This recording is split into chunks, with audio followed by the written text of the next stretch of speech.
नमस्कार दोस्तों, स्वागत है आपका आपके अपने चैनल कहानी संग्रह में। आज की हमारी कहानी का शीर्षक है अनुगामिनी। कहानी के बारे में अपनी राय कमेंट बॉक्स में दें। अगर कहानी अच्छी लगी हो तो वीडियो को लाइक करें और ऐसी ही नई कहानियों के लिए हमारे चैनल को सब्सक्राइब करें। जिलाधीश राहुल की कार झांसी शहर की गलियों को पार करते हुए शहर के बाहर एक पुराने मंदिर के पास जाकर रुक गई।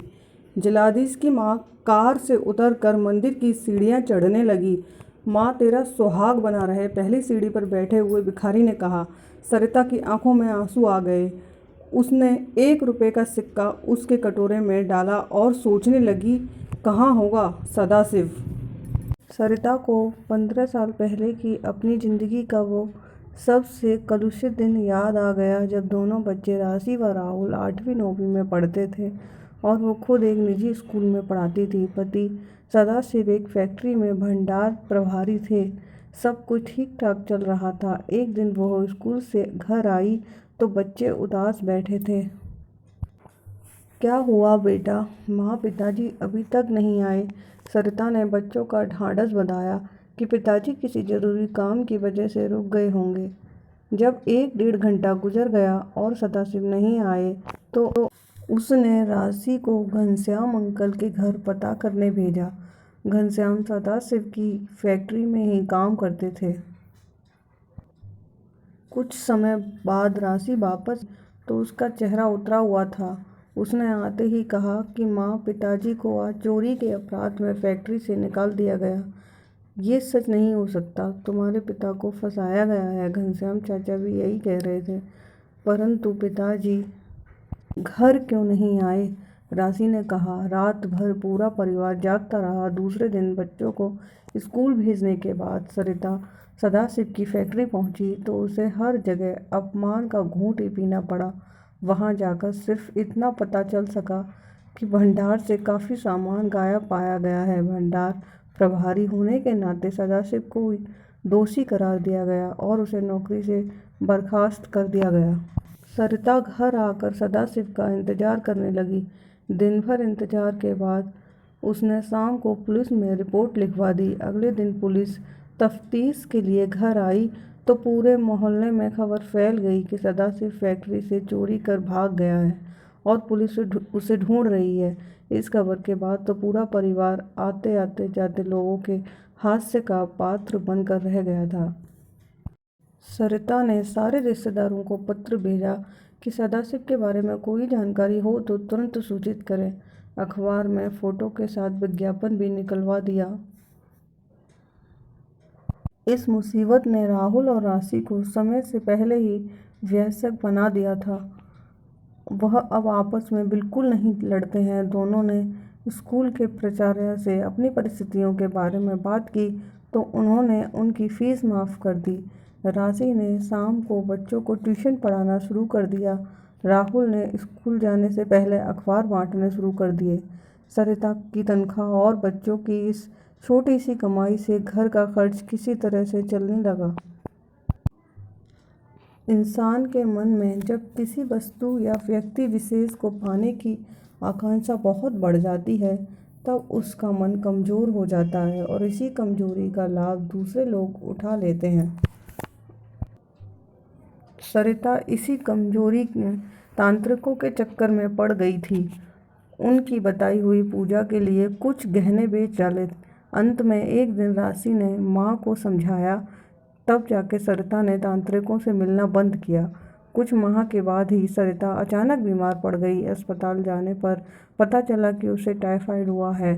बताया डॉक्टर ने कि इलाज लंबा चलेगा। ये राशि और राहुल की परीक्षा की घड़ी थी।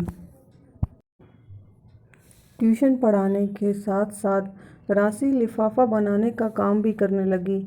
उधर राहुल ने अखबार बांटने के अलावा बारात में सिर पर ट्यूबलाइट लेकर चलने वाले लड़कों के साथ भी मजदूरी की। सिनेमा की टिकटें भी ब्लैक में बेची। दोनों के कमाए ये सारे पैसे माँ की दवाइयों में खर्च हुए। तुम्हें ये सब करते हुए गलत नहीं लगा? सरिता ने ठीक होने पर दोनों बच्चों से पूछा। नहीं माँ, बल्कि मुझे ज़िंदगी का एक नया नज़रिया मिला। राहुल बोला। मैंने देखा कि मेरे जैसे कई लोग आंखों में भविष्य का सपना लिए परिस्थितियों से संघर्ष कर रहे हैं।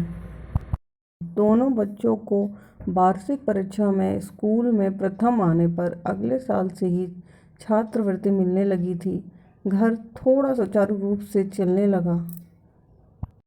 सरिता को विश्वास था कि एक दिन सदाशिव जरूर आएगा। हर शाम वो अपने पति के इंतजार में खिड़की के पास बैठकर आने जाने लोगों को देखा करती थी और अंधेरा होने पर एक ठंडी सांस छोड़कर खाना बनाना शुरू करती थी। इस तरह साल दर साल गुजरते चले गए। राशि और राहुल अपनी मेहनत से अच्छी नौकरी पर लग गए। राशि मुंबई में नौकरी करने लगी।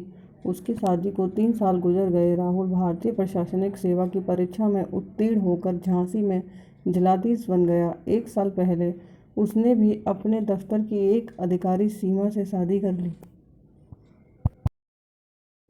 सरिता की तंद्रता भंग हुई। वो वर्तमान में वापस आ गई। उसने देखा कि बाहर काफ़ी अंधेरा हो गया है। हमेशा की तरह उसने सदाशिव के लिए प्रार्थना की और घर के लिए रवाना हो गई। माँ बहुत देर कर दी, कहाँ रह गई थी।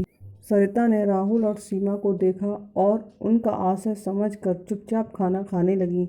बेटा, यहाँ से कुछ लोग जयपुर जा रहे हैं। एक पूरी बस कर ली है। सोचती हूँ कि मैं भी उनके साथ हो जाऊँ। माँ, अब आप एक जिलाधीश की माँ होकर क्या आपका उनके साथ इस तरह से जाना ठीक रहेगा? सीमा ने कहा। सरिता ने सीमा से बहस करने के बजाय प्रश्न भरी नज़रों से राहुल की ओर देखा। माँ, सीमा ठीक कहती है। अगले माह में हम सब कार से अजमेर की तरफ जयपुर जाएंगे। रास्ते में मथुरा पड़ता है, वहाँ भी घूम लेंगे। अगले महीने वे लोग भ्रमण के लिए निकल पड़े। राहुल की कार ने मथुरा में प्रवेश किया। मथुरा के जिलाधीश ने उनके ठहरने का पूरा इंतजाम करके रखा था। खाना खाने के बाद वे सब लोग दिल्ली के लिए रवाना हुए। थोड़ी दूर चलने पर कार को रोकना पड़ा क्योंकि सामने से एक जुलूस आ रहा था।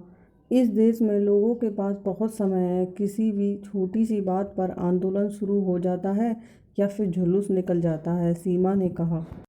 सरिता खिड़की के बाहर आते जाते लोगों को देखने लगी। उसकी नज़र सड़क के किनारे चाय पीते हुए एक आदमी पर पड़ गई।